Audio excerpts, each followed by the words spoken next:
Bekasi. Kenalan lah dulu. Biar tahu ini Pak Tahir Syariah.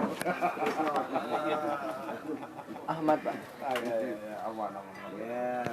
Terus dulu di sini lagi. Iya. Biar enak ngomong sama Pak Tahir lah. Video kan bisa dah sih.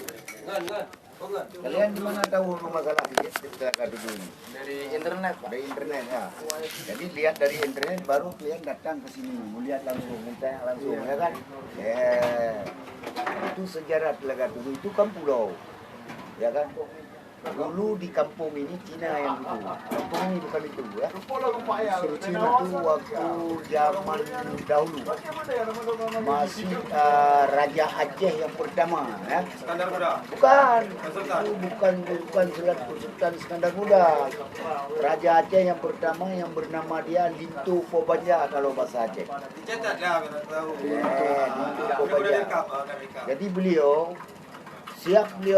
buat peperangan di daerah Pantol Labu. Itu yang dibilang Aceh Utara. Aceh Utara ya. Siap beliau bikin peperangan di situ dengan gerda ya. Gerda. Dadu Belanda.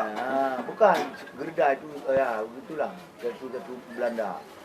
Jadi siap mereka itu bikin peperangan di situ. Itu Raja Aceh yang pertama dia pergi dari Pantol Labu dari Kuala ini arahnya ke Malaysia ke Pahang ya. Ya, sahabatnya itu di Malaysia di Melaka itu kan kita orang Aceh ini punya tanah. Itulah gara-gara orang Aceh.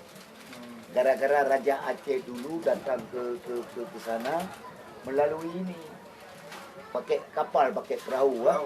Perahu layar ya. Sampai sini dia buang nyangkar di situ. Itu Raja Aceh yang pertama. Dia lihat itu pulau tu. Dikasihlah nama Telaga Tujuh. Telaga Tujuh. Ya, Telaga Tujuh dikasih nama. Itu bukan mamen, bukan orang biasa yang bikin nama Telaga Tujuh itu. Bukan, Raja Aceh sendiri. Raja Aceh sendiri yang Memberi nama pulau ini. Ya, pulau ini dia olah nama Telaga Tujuh. Siap mereka itu 2 hari di sini, 2 hari 2 malam menginap di sini. Nah, belayarlah mereka itu ke Malaysia. Itu sejarah pulau ini. Itulah kalau saya bilang ini pulau ini di tengah laut, ya kan? Ini batasan antara Aceh dengan Thailand, dengan orang Cina itu, orang Thailand ya. Inilah daerah sini. Ya, itu sejarahnya. Bukan orang yang biasa kasih nama Mula-mula dasar dikasih nama Telaga Raja Aceh sendiri. Itulah Telaga Tujuh. Apakah Telaga Tujuh ada sumur itu? Ada juga. Ada pernah jumpa juga dengan orang kampung di sini. Kalian nggak minum? Urusan. Ada juga. Satu hari ada orang laki-laki, Orang asli sini. orang asli sini. Jadi dia terpingin makan kerang, Okey. ya. Saya lihat sekali lagi. Okey. Datang dia ke situ. Tapi dia nggak tahu arahnya lagi pulang. Rupanya diambillah oleh orang yang jaga pulau itu. Si Raja Aceh itu. Bukan, itu gaib. Ya, orang-orang yang diperintahkan oleh raja ini duduk di situ, itu orang gaib itu ya. Gaib. Yalah, jumpalah dengan masyarakat di sini orang tua.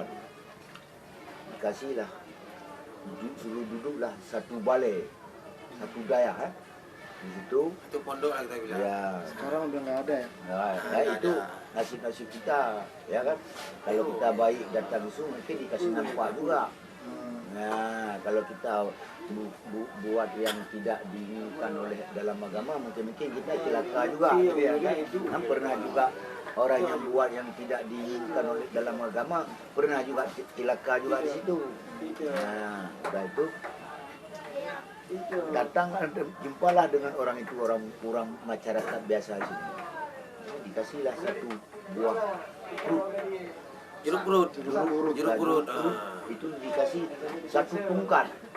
Ada tongkat lagi, ada tongkat apa? Dikasih tungkat sama mereka itu. berdasarkan orang itu tidak apa kurang dengar, dia bawa pulang ke sini. Sampai sini dia buang aja begitu, hilang lah buang. Sampai sekarang kita nggak boleh main-main di pulau itu.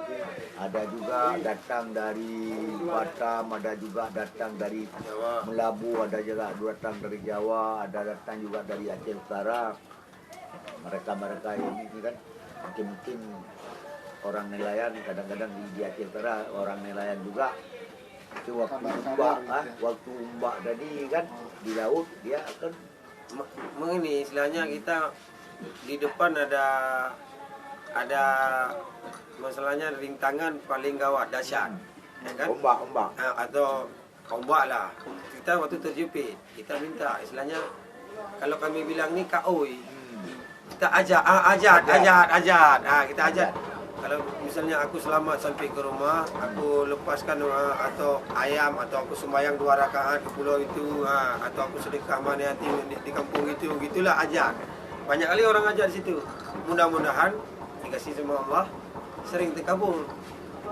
Nah, makanya kalau niat bagus itu sering terkabul. Kalau niat buruk cepat kali dapat celaka. Itu sejarah. Misalnya Yang kayak aku bilang tadi kan, kalau misalnya bapak kalian mau suruh tunjuk sama bapak ni semua itu nggak dapat. Nah, harus niat kita bagus, ada iman kita di hati kita sikit, baru jumpa sama Aulia. Kan tahu dia ini bersih nggak bersih, tahu dia. Nah, bersih kita bukan bersih istilahnya pakaian, hati kita, kan gitu. Itu sejarahnya.